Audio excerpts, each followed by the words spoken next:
We call it Brixton's best kept secret because you can't see it from Brixton Hill. And because you can't see it, especially in summer when the trees are in leaf, you can't even see it from the entrance of the park. It's always a big surprise.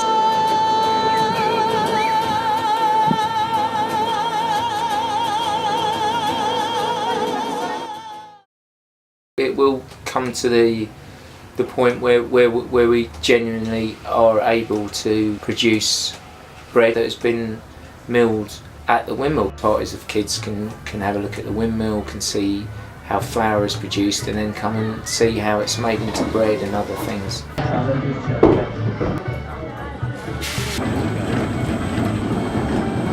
Building was wheat bread to make flour. And so it seemed essential to us that there should be an education building, and that has proved very successful because we have attracted lots of school parties to the windmill since it opened, because it's such an interesting building for school children to come to, whether they're primary school children who might be inspired to write stories or find out about their history and their heritage, or secondary school children who might, who are studying basic science and physics and mechanics and so on.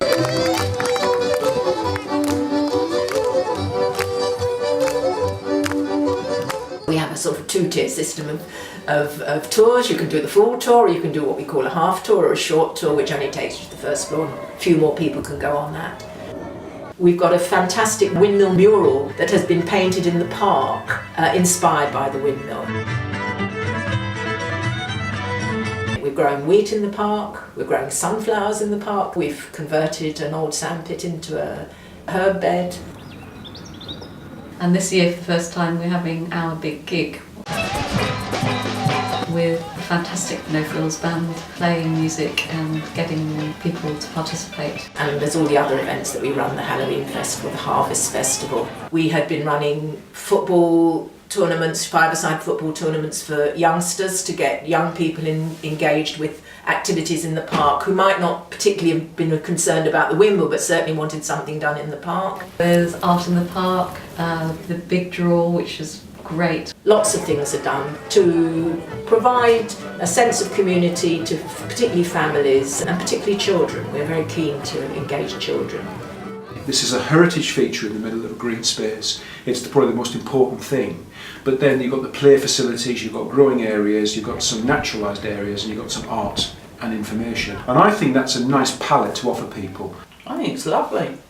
I think it's really lovely. It's nice that you've got it here.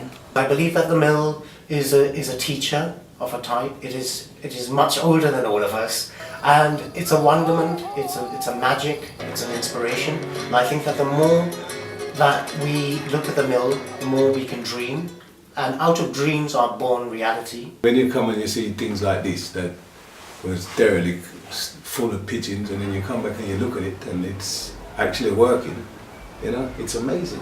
People are always amazed that there's a windmill in the middle of Brixton. I thought, there isn't a windmill in Brixton, there's a windmill on Clapham Common, although it's a pub. So it was only my boss at the time, because he was doing a project on Clapham Park, the regeneration of Clapham Park Estate, and said, you want to have a look at this? So we walked past the Brixton prison, and I thought, that's not a windmill. And turned up, and here in presto, we came through the Blenheim Gardens estate, and there was a windmill.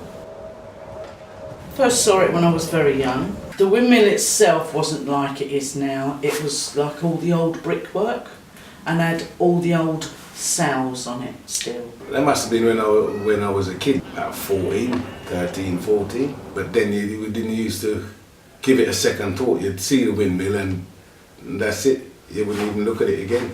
I moved to a flat in Brixton, top of Brixton Hill on New Park Road in 1979, and I used to walk to work down the back of the prison and down Lime Road, so I must have been aware of the windmill. My first time of seeing the windmill was actually during the restoration when it was all taken apart rather than as a complete building. But it was fascinating to come inside and see what it looked like. We do everything in the park, everything that needed doing, we'd be in here doing it. So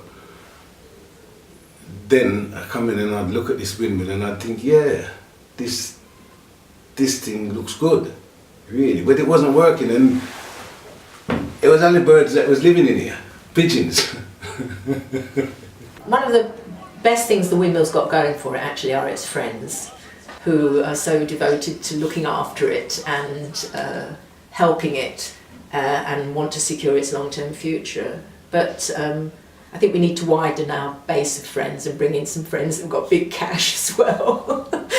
I think it was about 2004, 2005, we actually did open house. And actually when we turned up that day, there were queues of people. There was a huge queue of people waiting to get in. And this transformed what was a very derelict building and gave us some inspiration about what could be done if you ran lots of good events in the park. The restoration process, mainly to the actual building work part, took place over a really difficult period. It was the winter of 2010-11, not the best time to be restoring an old building like this, which was riddled with damp and had all sorts of problems. But when we finally did open, it was great. The opening day was amazing. We decided to have a parade up Brixton Hill from Windrush Square to the windmill. And I just remember it was fantastic. The windmill is 200 in 2016, and now we want to secure its next 100 years. We entered an online award last year, which relied on people voting for the best tourist attraction in Britain. And because of our great local support, Brixton Windmill actually won that, beating St Paul's Cathedral and Buckingham Palace and so on, which is a little bit strange, but it just shows you that actually there is a lot of popular support out there for Brixton Windmill.